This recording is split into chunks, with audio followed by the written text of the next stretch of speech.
우리는 신앙생활을 하면서 늘 무엇을 해야 하는가에 더욱 집중하면서 살아갑니다. 그러나 성경은 그보다 더 분명하게 무엇을 조심해야 하는가를 더욱 강조하고 가르쳐주고 있습니다. 잠언은 지혜서로 단순한 도덕 교훈이 아니라 말씀드렸습니다. 하나님의 백성이 현실의 삶 한복판에 어떻게 믿음을 지켜야 하는가를 보여주는 말씀이라는 것입니다. 그래서 무엇을 조심해야 하는가를 더욱더 가르쳐주고 있는 귀한 책이라는 것입니다. 어느 날 한 등산가가 안내 표지판이 잘 정비된 산에 오르고 있었습니다. 길은 넓고 평탄해 보였고 경치도 너무 좋았습니다. 그런데 한 지점에서 이런 표지판을 보게 됩니다. 낙석주의, 길을 벗어나지 마시오. 대부분 사람들은 괜찮겠지 하며 이 표지판을 대수롭지 않게 여깁니다. 하지만 그 경고를 무시하고 지름길로 내려간 사람들 중에는 크게 다친 경우가 있기에 다음 피해가 없도록 사전에 예방하기 위해 이렇게 표지판을 설치해 놓은 것입니다. 사랑하는 여러분, 표지판을 길을 막기 위해서가 아니라 바로 생명을 지키기 위한 장치라는 것을 기억하시길 바랍니다. 그 말씀의 표지판입니다. 이 말씀이 곧 우리의 표지판이라는 것입니다. 마찬가지로 성경의 경고와 금지의 말씀은 우리를 얽매이기 위한 것이 아니라 우리의 인생과 믿음을 보호하기 위한 하나님의 사랑의 표지판이라는 것을 꼭 기억하시기를 바랍니다. 말씀의 제목입니다. 저를 한번 따라서 합니다. 성도가 주의해야 할 것들. 시작. 잠언 23장은 특별히 성도가 살아가면서 조심하지 않으면 넘어질 수 있는 위험한 구간들을 매우 구체적으로 보여주고 있습니다. 그렇다면 여러분, 오늘 잠언 23장을 통해서 하나님께서 우리에게 주시는 세 가지 중요한 경고와 가르침은 무엇일까? 첫째로, 성도는 유혹의 자리를 분별해야 한다라는 것입니다. 본문 1절 말씀입니다. 우리 다시 한번 1절 말씀을 봉독합니다. 시작. 내가 관원과 함께 앉아 음식을 먹게 되거든 삼가 내 앞에 있는 자가 누구인지를 생각하며. 아멘. 여기서 관원은 권력자입니다. 영향력 있는 사람을 의미합니다. 성경은 관원 앞에 앉아 좋은 대접을 받을 때에 그 자리가 은혜의 자리인지 시험의 자리인지를 반드시 분별하라고 말하고 있습니다. 하나님께서는 우리에게 표면만 보지 말고 이면을 꿰뚫어 보라, 꿰뚫어 보는 지혜를 가지라는 것입니다. 2절 말씀에는 매우 강한 표현을 또 사용하십니다. 우리 2절 말씀 봉독합니다. 시작. 내가 만일 음식을 탐하는 자이거든 내 목에 칼을 둘 것이니라. 아멘. 고대 근동에서 왕이나 고관과 함께 식사한다는 것은 큰 특권이었습니다. 하지만 솔로몬은 2절에서 내 목에 칼을 둘지어다 라고 말하고 있습니다. 이는 생명을 위협하는 상황만큼 위험하다라는 강렬한 경고라는 것입니다. 겉으로는 호의처럼 보이지만 속에는 계산과 의도가 숨어 있다는 말입니다. 한 젊은 크리스천 사업가가 큰 거래처의 초대를 받아 고급 식당에서 식사를 하게 되었습니다. 식사는 화려했고 분위기는 고급 식당인 만큼 너무나도 좋았습니다. 그러나 식사가 끝나기 무렵 그에게 불법적인 계약을 암묵적으로 거래처 직원이 요구한 것입니다. 그 자리는 축복의 자리가 아니라 바로 내 양심과 정의를 시험하는 자리가 되고 말았다는 것입니다. 믿는 자들은 자리가 주는 분위기보다 그 자리가 하나님 앞에서 어떤 의미를 갖고 있는지를 먼저 생각해 봐야 한다는 것입니다. 좋은 음식, 좋은 기회, 좋은 관계처럼 보이는 자리일수록 더 깊이 하나님 앞에서 잘 분별해야 한다는 것을 기억하시기를 바랍니다. 우리 3절 말씀입니다. 우리 함께 3절 말씀을 봉독합니다. 시작.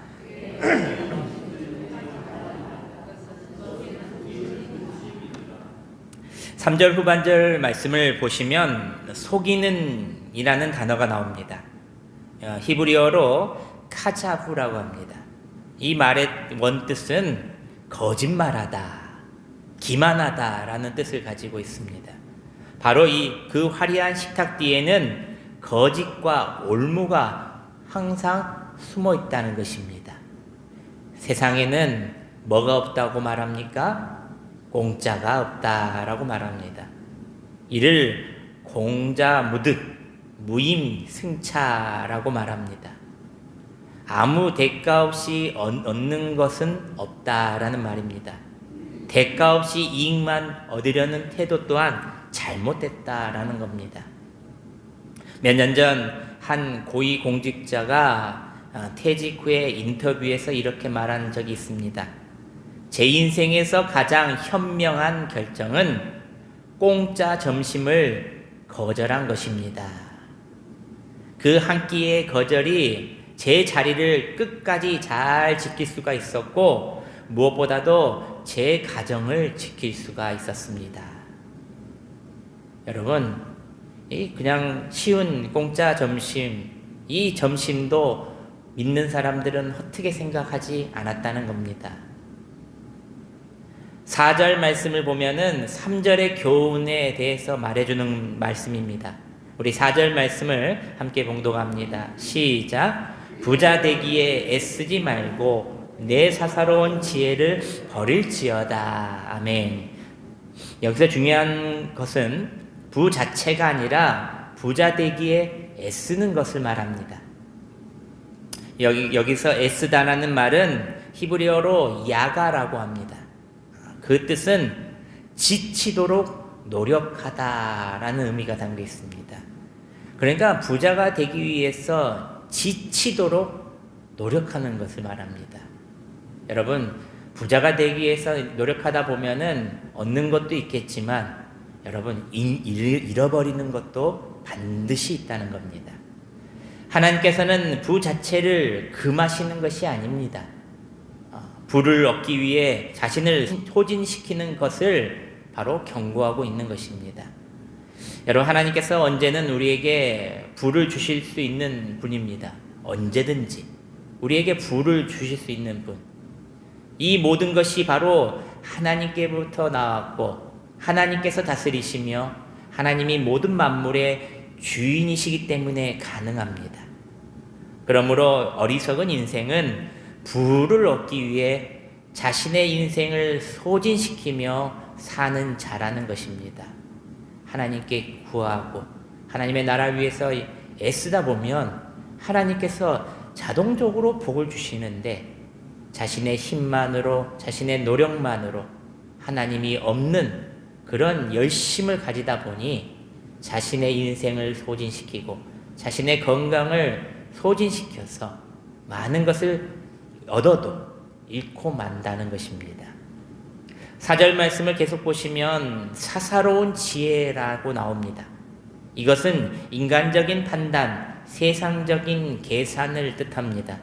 바로 자기 꾀를 버리라는 것입니다. 여러분, 꾀가 많은 사람이 많지요. 잔머리가 좋은 사람이 참 많습니다. 세상 사람들은 돈을 얻기 위해 잔머리도 필요하다고 말합니다. 하지만 이 꾀는 사사로운 지혜다라고 성경은 말하고 있는 것입니다.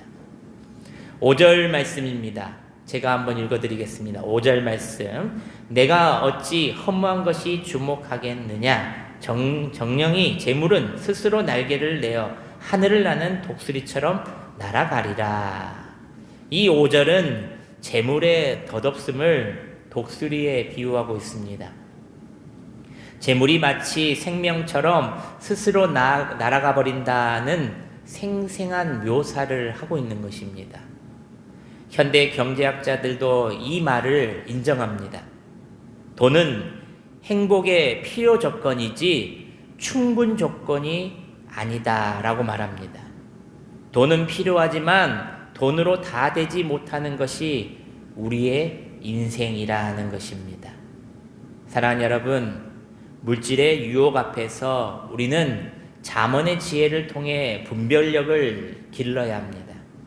무엇보다도 이거 하나는 분명하게 알아야 합니다. 세상에는 공짜가 없다. 모든 것에는 대가가 따른다는 것입니다.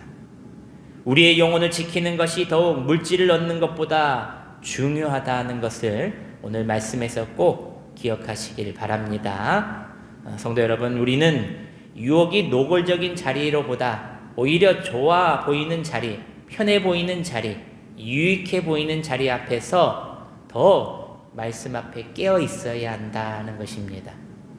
관원 앞에 식탁처럼 세상은 우리에게 달콤한 조건과 화려한 기회를 내밀지만 그 모든 자리가 다 하나님의 은혜의 자리가 아니라는 것입니다.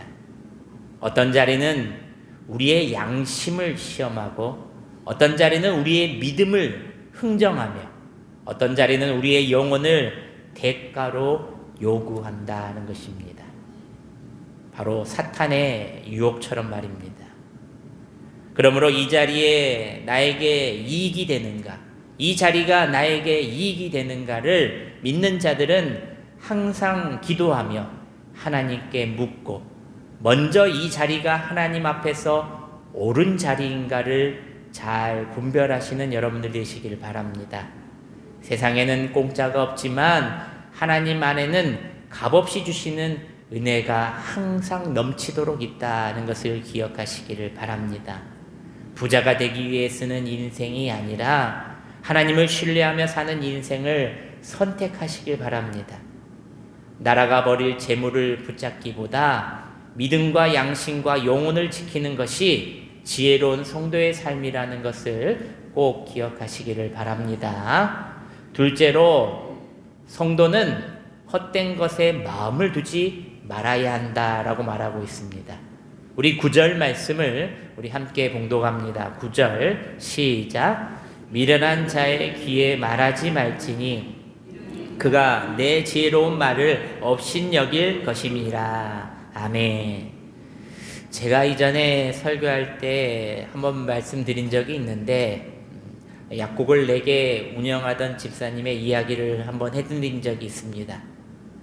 그분은 한평생 돈을 모으는데 인생을 바친 분이셨습니다. 벌 줄 알지 돈을 쓸 줄 모르는 분이셨습니다. 처음에는 이만큼 벌면 자신의 노후에 아내와 편안히 살 줄 알았지만 어느 날 갑자기 기침이 몇 달째 잡히지 않자 전북대학교 병원을 찾아 입원 치료 8일 만에 급성 폐색정증으로 주님의 부르심을 받게 되었습니다. 중환자실에서 호흡기를 꽂고 있으면서 아내 권사님께 이렇게 말했다고 합니다. 내가 쌓아둔 것은 많았지만 이 돈으로 붙들 수 있는 것은 지금 하나도 없네. 성도는 돈을 도구로 사용해야지 목적으로 삼아서는 안 된다는 것입니다. 돈을 위해서 달려가는 인생은 마치 종이 주인에게 끌려가는 것처럼 보인다는 것입니다. 그러므로 성도는 헛된 것에 마음을 두지 말고 뺏기지 말고 영원한 것에 마음을 두며 살아가는 여러분들이 되시기를 바랍니다. 2014년에 6월 9일쯤에 출간한 우리 김미진 간사의 집필한 왕의 재정이라는 책을 여러분들 읽어보신 분이 계실 겁니다. 이 출간 직후 기독교 서적 분야에서 큰 인기를 얻었던 책입니다. 장기간 베스트셀러로 자리 잡았던 책입니다. 그 책이 왜 이토록 성도들에게 사랑받았는지는 그 그 책에 기독교 신앙을 바탕으로 돈에 대한 가치관과 관리 방법을 다뤄주고 있었던 것입니다. 단순히 부자가 되는 법을 넘어서 성경적인 원리에 따른 경제적인 자유와 청지기 정신을 강조해 주고 있기 때문입니다. 이 책의 가장 핵심적인 메시지는 주인 바꾸기입니다. 내 돈의 주인은 내가 아니라 하나님이다 라는 고백하며 사는 인생. 그리고 우리는 재물의 주인이 아니라 주인이 맡긴 재산을 관리하는 관리, 청직이라는 관점을 두며 살아가라고 말하고 있습니다. 돈을 신처럼 섬기는 만몬의 영에서 벗어나며 경제적인 노예 상태를 탈출하라고 말하고 있습니다. 물질의 자유함을 두라는 것입니다. 이 저자 본인이 빚더미에 앉아 있다가 회복된 경험을 바탕으로 재정적 어려움을 광야 학교라고 표현하며 우리 독자들에게 말해주고 있습니다. 재정의 어려움이 광야의 학교다. 광야는 어떻습니까? 아무것도 없는 벌판. 그런데 그곳에서 배울 수 있다는 것입니다. 재정적 고난은 단순히 운이 없는 것이 아니라 돈을 다루는 태도를 교정받는 훈련의 시기라고 말하고 있는 것입니다. 작은 돈을 대하는 태도와 정직한 11조, 빚을 갚으려는 의지도 구체적인 태도 변화에 필요하다는 독자의 촉구가 또 담겨져 있습니다. 이 책은 돈을 쫓지 말고 돈이 나를 따르게 하는 영적 원리를 배우라고 지침하고 있습니다. 어디서 배우라고 말하고 있습니까? 성경에서 배우라는 겁니다. 우리가 오늘 잠언에서 배우는 것처럼 성경이 지침서가 되어서 배우라는 것입니다. 이 책은 하나의 설명서일 뿐이지 지침서가 되지 못한다는 겁니다. 신앙을 가진 우리에게 강력한 동기부여와 실천 지침이 된 책, 성경을 꼭 읽으시길 바랍니다. 여러분, 돈은 우리에게 반드시 있어야 하고 필요합니다. 그러나 돈을 쥐고 갈 수 있는 것이 아니라 돈은 쓰고 놓아야 할 것들이라는 것입니다. 우리가 붙잡아야 할 것은 돈이 아니라 하나님이십니다. 쌓아야 할 물건은 재물이 아니라 하늘의 상급이라는 것입니다. 잠언의 말씀처럼 미련한 자는 지혜를 업신여기지만 성도는 하나님의 지혜를 따라 분별하며 사는 사람임을 아시기를 바랍니다. 오늘 하루를 살아도 무엇이 헛된 것인지 무엇이 영원한 것인지를 분별하며 돈이 나를 지배하는 인생이 아니라 하나님께서 나를 이끄시는 인생으로 살아가는 저와 여러분들이 되시기를 주님의 이름으로 축원합니다. 우리 마지막 셋째로 성도는 육체의 정욕을 따라 살지 말라고 성경은 말하고 있습니다. 17절 말씀입니다. 우리 함께 17절 말씀을 봉독합니다. 시작. 내 마음으로 죄인의 형통을 부끄러워하지 말고 항상 여호와를 경외하라. 아멘.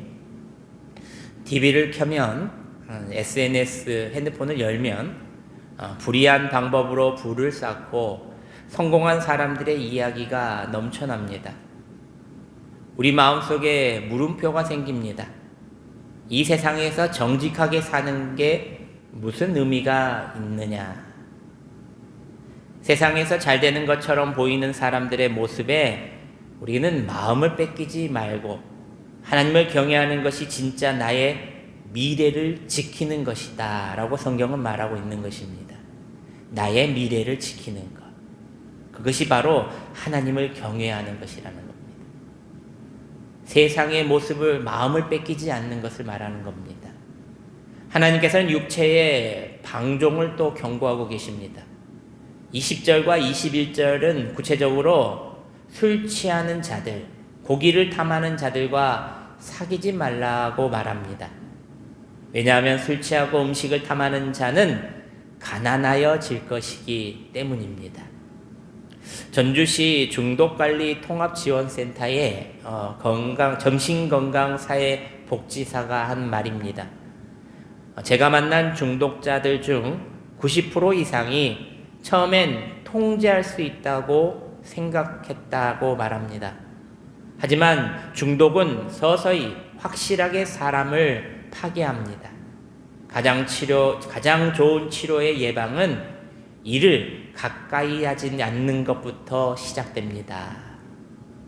바로 가장 예방하는 방법은 그것들로부터 가까이 하지 않고 멀어지는 것이라는 겁니다.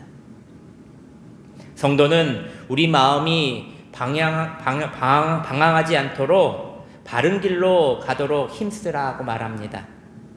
좋은 것을 보려고 하고 좋은 것을 우리는 들으려고 해야 합니다.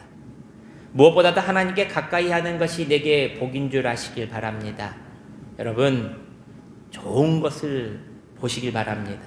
좋은 것을 들으시길 바랍니다. 산모가 어떻습니까?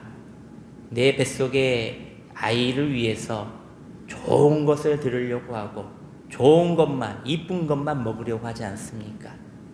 여러분, 맞습니다. 우리도 좋은 것을 먹고 좋은 것을 들으려고 좋은 것을 입으려고 노력해야 한다는 것입니다. 사랑하는 여러분, 우리 몸은 성령이 거하시는 성전입니다. 육체의 정욕을 따라 살면 일시적인 쾌락은 얻을지 몰라도 영원한 것을 잃게 된다는 것입니다. 이 영적인 구조는 두 마리 토끼를 잡을 수 없는 구조로 되어 있습니다.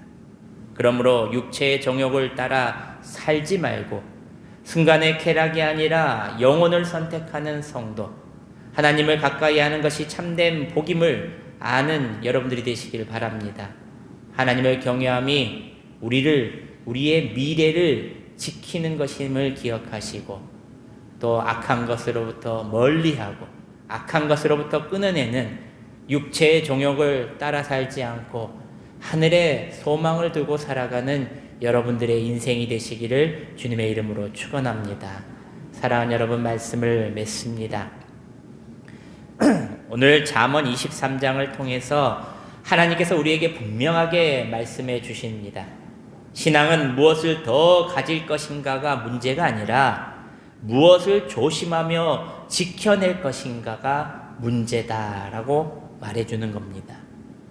육체의 자리를 분별하고 헛된 것이 마음을 뺏기지 말며 육체의 정욕을 따르지 말고 항상 여호와를 경외하며 살아가라는 것입니다.